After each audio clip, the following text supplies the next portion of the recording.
Hello, and thank you for joining us for part 4 of our broadcast on exploring implicit bias in the history social science classroom. We're in module 1 about using inquiry in ethnic studies, and we're very excited to finish up here with part 4.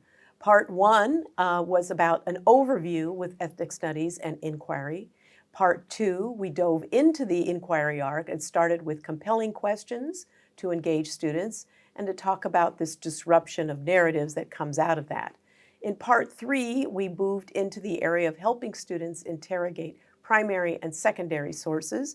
And now I'm here again with my good friend and colleague, Michael Sabin, who's going to talk about part 4, which is the conclusion of the inquiry arc around communicating conclusions and taking informed action. Michael has long experience as a classroom teacher, great credibility as a teacher leader, so we're thrilled, of course, to have you back again. Thank you, Michelle. Thank you, Michael.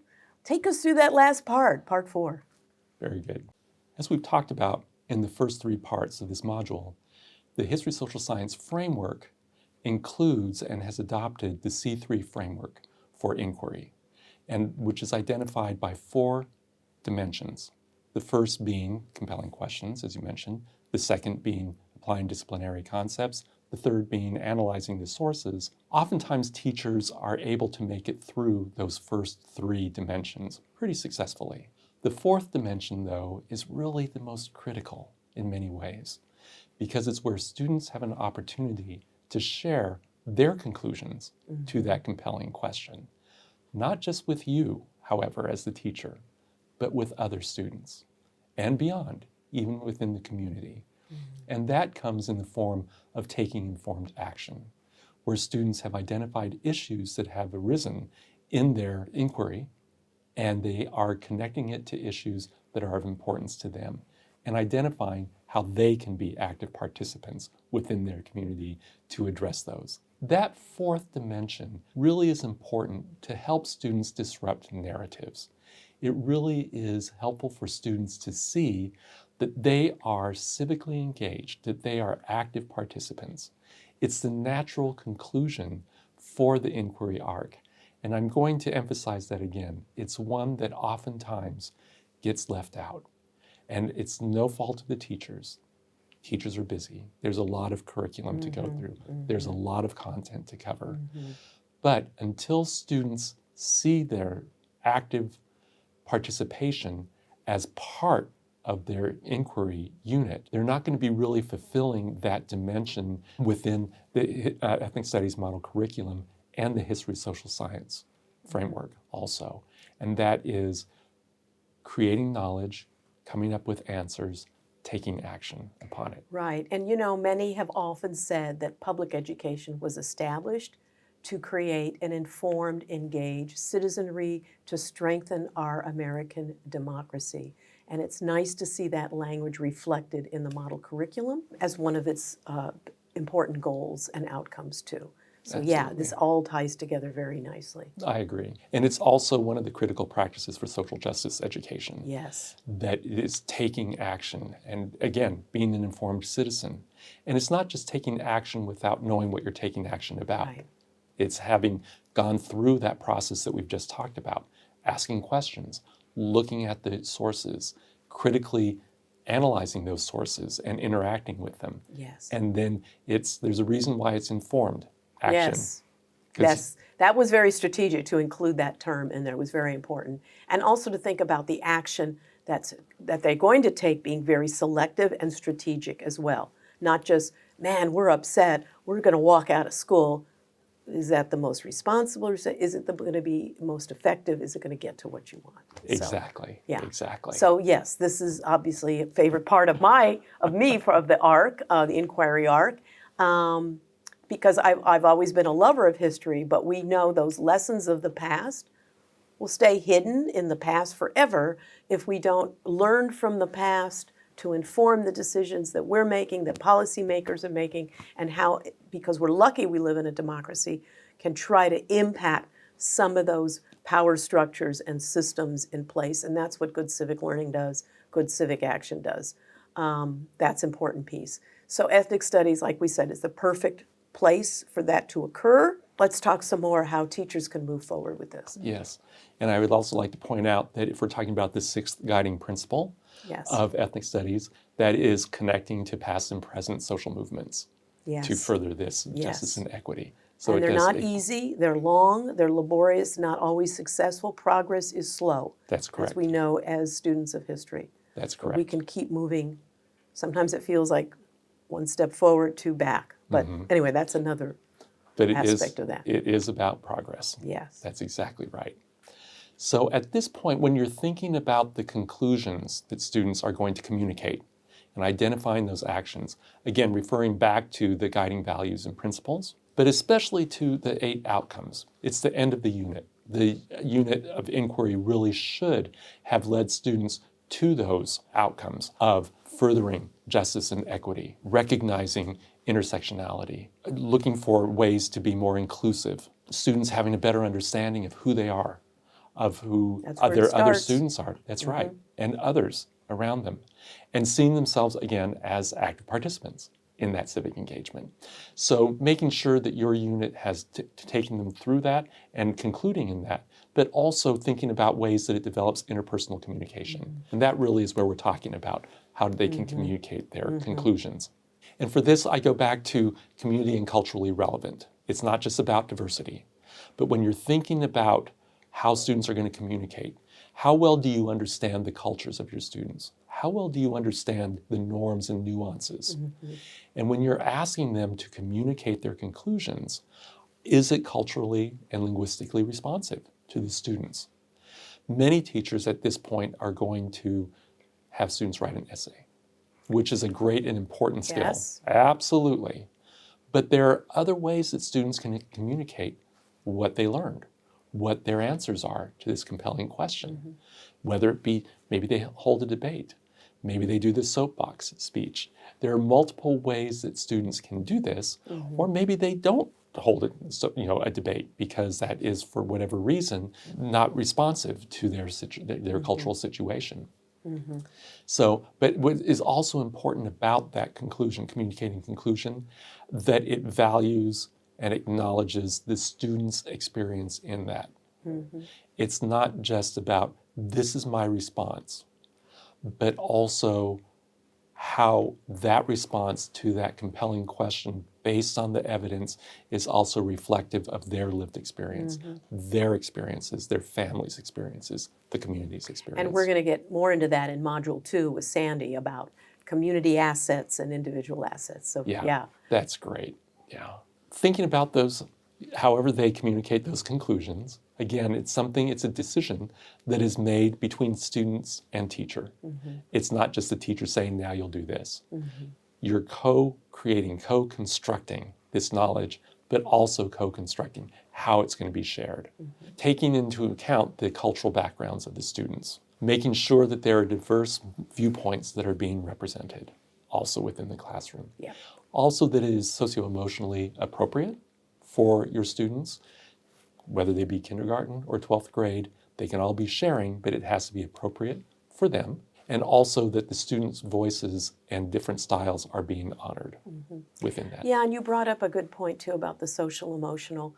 Many times in history, we're studying about some very traumatic events. Indeed. And we need to be cautious of our students who may have personally been through traumatic events. We don't want to create situations where they are re-traumatized. So again, going back to know your kids, know where they're from, know their experiences, and being considerate of that as well. Yes. And I think part of that also is an important part is that parents and the community are involved in this, that they're not going to be caught off guard with, oh, you're learning about what? And you're having students ask what questions? And you're having students explore which perspectives and which points of view. If parents are active participants in the education also and are helping co-construct this knowledge, that they can also be participants in as a resource, adding to the resources, but also can help you understand and the students understand how best to approach topics that may be very sensitive. Well, and talking to grandparents and other family members, so many times you'll hear I never knew the story of my grandparents until I had the assignment that I had to go ask them. Karen Korematsu, who's the daughter of Fred Korematsu, Yes. never knew what her father had done to take that Japanese internment case to the Supreme Court till she learned about it in school. Right? It's a Yes, great yes. story. Yes. And she went home and said, how come you didn't? Anyway, but yeah, we get the point on that. Yes, yes. However those conclusions are communicated is, again, not just a single way of doing it, but multiple ways that incorporate the multiple dimensions that are included in that inquiry. Oftentimes, again, it's enough that students communicate their conclusions. This is their answer. Absolutely not. The full inquiry arc does ask for students to identify actions that they can take that will address issues that came up during that unit of inquiry. And this right here is one that, of all of the steps, again, teachers are very busy. It's often when it's just like, we don't have time for that. And it certainly isn't something that you are expected to do, teachers are expected to do every day or every week. No. But at the end of a well-designed unit of inquiry, it's the natural add-on, and this is, we're talking about the informed and engaged citizens. And that's the civic piece of this. So if we think about the issues that students are facing today, how they link to content or issues that were raised in the unit of inquiry, issues of human rights, freedom of expression, labor, community safety, genocide, hunger and poverty, abuse of power. There are so many topics. And that, again, we go back to that first part. Curiosity is natural to humans. It's natural to students. And there are going to be issues that they're going to have connected to, that they're going to see reflected in their own lives and communities. So if you're a history teacher watching this and looking at these topics, whether you're an elementary teacher, you teach ancient civilization, world history, American history, how many of these topics have popped up in your curriculum when you teach history? And how many of these topics still exist today? That's right. Right? Are these issues of the past or issues of the present? So connecting the dots. That's right. It's easily done. That's right. I had a school that used the compelling question. It was Bellflower High School down our street here. Was the civil rights movement a success? And you saw that in one of your compelling sample questions. Success for who? They really dug into it. Success for all? Success just for African Americans? Some African Americans? What about Latinos, the Latino community, Asian Pacific Islander? And then they brought it fast forward to, have all of the goals of the civil rights movement been achieved today for immigrants, homeless, people with disabilities? The list goes on. And then the kids went out, surveyed, collected information, and took informed action to address some of those issues. So very nice to connect past issues with what's happening in their world, in their communities today. Absolutely. And if we think about the themes of ethnic studies, themes of identity, systems of power, equity, equality, justice, those kinds of themes, those permeate all of these topics, all of these issues. And again, the students are going to really relate and connect to those. Absolutely. So we think about then about the way that this can be applied to our history classes and how these issues are going to become part of that unit of inquiry. So I think bottom line for me, if anyone has ever had that conversation at the dinner table with your kids, what'd you learn in school today? Nothing. You delve a little more. What'd you do? And of course, I would always ask what they learned in history class, because that was my bias. But they would always complain, gosh, we're learning about a bunch of dead people and things that happened. Why do I need to know this stuff? So this approach is an attempt to have kids not ask that question anymore. Why do we need to know this stuff? That's right. Because that stuff is still happening today. That's right. And we need for you to really embrace it, understand it deeply, different points, and then feel empowered with the skills and attitude to do something responsible by engaging in our democratic institutions to make change. That's exactly right. And as you pointed out, it's something that is going to be carefully constructed It's Oh, going yeah. to be something that is going to be planned. And guiding the students through a variety of ways to assess what is going to be the best approach, what is going to be the most effective approach. Right. And this, again, Takes time. it takes time, but it can be done kindergarten through 12th Yes, grade. absolutely. And it needs to start early in kindergarten.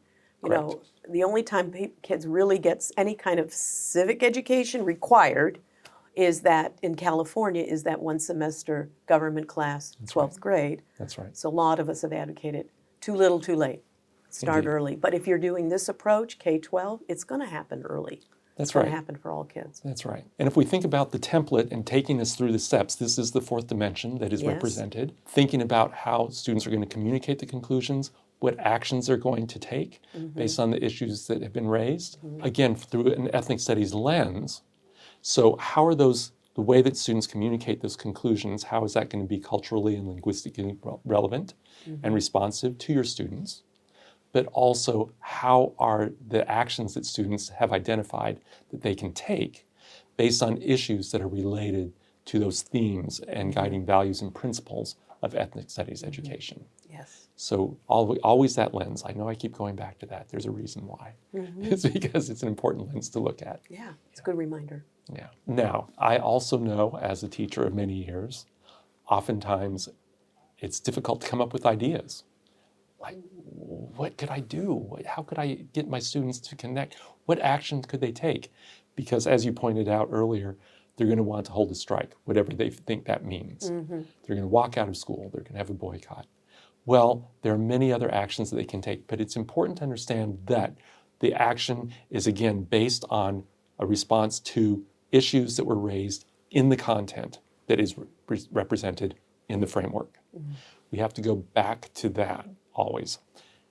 I have to tell you, I'm not sure how a certain document was created, the Civic Learning Compendium for California History Social Science Framework, but I imagine that you can tell me a thing or two about this. Well, this kind of evolved after the publication of the History Social Science Framework in 2016. We wanted to give myself, our friends at Constitutional Rights Foundation, which is now called Teach Democracy, and other groups were wanting to put a lens, a laser focus on exactly what we're talking about, the stories of history, how they relate to today. So we pulled out events and topics from our history framework and came up with some civic action activities that could align to it, bringing the past to the present with ideas for teachers. Naturally, not every topic in history is going to relate directly to issues today.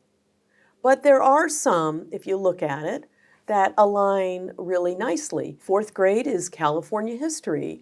There were issues around the building of the state, the gold rush, the resources, the displacement of folks. Are things like that happening today? Are there connections? Even things like the civil rights movement, the founding fathers, all of these types of things. So that's what the compendium is about, is, like you said, help teachers with ideas on how they can bring the past forward to today. Well, I found it an especially valuable document. Glad so to hear that. Thank you for that. And some of what I noticed as I was looking through the compendium Yeah, and here's some examples. some examples from that really tie into themes that are found in ethnic studies. An example of a theme of equality. And in grade 5, Early American history. that's right, and the Yes. civic action. So thinking about throughout American history, the Declaration, the statement, all men are created equal, those ideals of life, liberty, pursuit of happiness. For who? Well, there you go. Yeah. There you go. Yeah, that's a big debate when we look at those founding documents, because obviously it was not intended for enslaved people, for Native peoples, any other groups that were not represented as the white male power systems in place. Correct. Very profound ideals, Yes. but that's a whole institutional conversation we can have.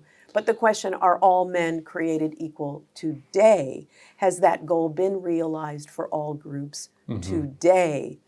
That's a great study, obviously fits into ethnic studies and everything you're talking about. So that's one example. Well, and what's great is that this is grade 5. Grade You're not 5. talking about in grade 12. No. This is grade 5. Because young kids understand these really complicated concepts. Mm-hmm. You'll hear little toddlers, almost the first words out of their mouth, no fair. That's right. Right? He got a cookie and I didn't, and that's not That's right. fair, and his present's bigger, or she's That's got right. da-da-da-da-da. So the idea of fairness is kind of an abstract concept, but you can hear young kids, they understand that very Oh, yes. quickly. Who's your favorite? What do you not? Anyway, you get the idea. Oh, yes. So we need to start young. And as I said, that was the first thing that I learned also when I stepped into, a 7th grade classroom. Oh, yeah? The minute was, that's not fair. Yeah. Because they have a very highly tuned sense of equity, equality, Oh, yeah. justice. I taught elementary for a long time, raised children of my own, so now they're older, still hearing it, Right.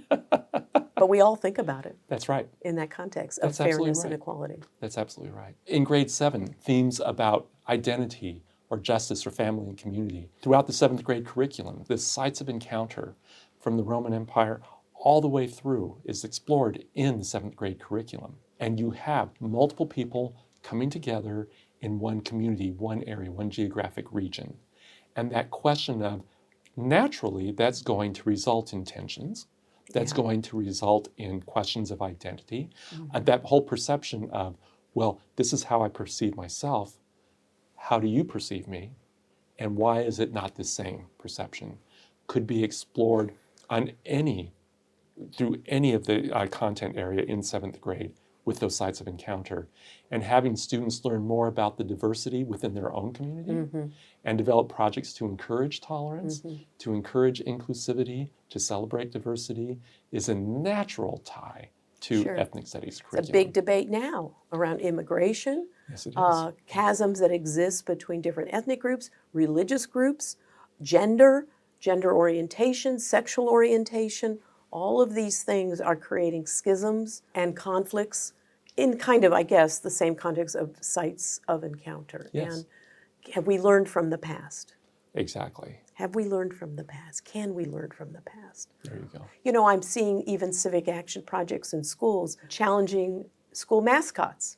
We know the story in Anaheim Union High School around a Confederate mascots, right? Yes. The rebels, and the kids did a whole study and they Yes. took some civic action around that. So Yes. kids are really excited about this when given the chance. Yes, yes. And one of the things that I really like about this particular one and those kinds of examples is that students aren't being passive about this. It's like, well, that's the way things are. They've always been that way. They're always going to be that way. It's like, no, we can do something about this. We can address. And I can learn, again, that identity. I can learn more about myself and explore my identity and understand the complexity. Sandy will talk about more in Module 2 about the rings of culture. Yes. So I can understand that complexity for myself, how I identify, and I can learn more about you. And you can tell me more about yourself, and then we can work together. Because the future of our democracy depends on a citizenry that That's is right. able to do these things. We don't want young people dropping out of the system, not voting in elections. The age group with the lowest voter turnout is still 18 to 25. People worked long and hard to get that 18-year-old vote. That's right. And that's a fascinating story, too. Yes. So hopefully that will bring this. These elections matter, That's right. big time. That's right. The local ones as well as the national ones. Right. So we need everyone And to that's pay what's attention. great in K-12 is that students can see, yes, I am working my way up to 18 where I can vote. Until then, there are things that I can do. And I'm going to develop the skills so I know how to vote wisely. There you go. Yes, and read all those materials Yes, critically. watch all those debates. Well, we love that stuff. We but do. we need others too. Right. All right. Well, and in What's 11th about this grade, example, 11th grade? Right, for immigration. It's set in early 20th century and talking about how that influx of immigrants led to a really rich, diverse landscape within the nation, but it also met with a lot of pushback Yes. from other groups and Sound familiar? legislation. It is absolutely relevant today. And so that issue, naturally, if that were a unit of inquiry about immigration, and we talked about the role of democracy in creating democracy and defining democracy by immigrants as an example of a theme, goes to equality, justice, systems of power, family, and community. There's so many ethnic studies themes that are reflected in that, but also then what can students do, and providing students opportunities to study those immigrant policies today, understand their impact on families, local government, state, federal economies, the general society, having students really think about issues and research multiple causes and solutions to those issues, deliberate about those solutions, and then take one that they can really take an action on and identify who would be the appropriate source to take this issue to, and what would be the appropriate format to do so. Again, I might not ask a fifth grader to do all of that. Oh, I might. But sure, an 11th grader, and sure, and yes, absolutely, on any ability level, any age level, any grade level, students are capable of identifying the issues, recognizing them, identifying issues that they, and actions that they can take. Oh yeah, I've seen it many, many times. Yeah. Good. So those are some examples from the compendium that I think that really tie into and support the themes and the outcomes of ethnic studies. Great, thank you. So yeah, everything we're talking about using past experience in the future, let's not just restrict it to the history classroom, just as a reminder. We've seen it in science classes when kids are analyzing different sources of energy, coal, solar, atomic, nuclear energy, the cost, the benefit. Our economics friends will frame it, Jim Charkins and our other economics will frame it as the cost-benefit analysis of different sources, air quality, what's in our community, and then taking informed action to move forward. We've seen it in English classes, visual and performing arts. So it's not just a history thing. It's not just a social studies thing. Yeah. So just as a reminder, to bring it back to where we started. In part one. In part one, yes. And throughout all of this. The whole goal of affirming the identities and contributions of marginalized groups within our society, and this comes from the model curriculum directly, really helps students see themselves as part of the story. They see themselves in the curriculum, they see themselves in the narrative of the United States, and understanding that they can be active agents in that bridge building, that interethnic bridge building that is part of the American story, that is part of American life. And so through the tool of inquiry and the carefully constructed inquiry unit that addresses all four dimensions, ultimately students should at that time know much more about themselves, about others, and what they can do about what the issues they have seen. That was beautifully said. I couldn't agree more. That's what makes us passionate about this work. Indeed. And so passionate and appreciative of the work you're doing in classrooms as well. Thank you for watching Module 1 of this series on exploring implicit bias, starting with that inquiry arc as a frame for the work in moving forward. We hope you can join us for Modules 2 and 3, where we're going to go into other aspects of this and share many, many more ideas and resources for you. Thank you, Michael, for joining us, for all your hard work and all your professionalism in sharing this great work with the educational community. Thank you, Michelle. You're a gem and much appreciated by all of us. It's been a pleasure. Thank you so much.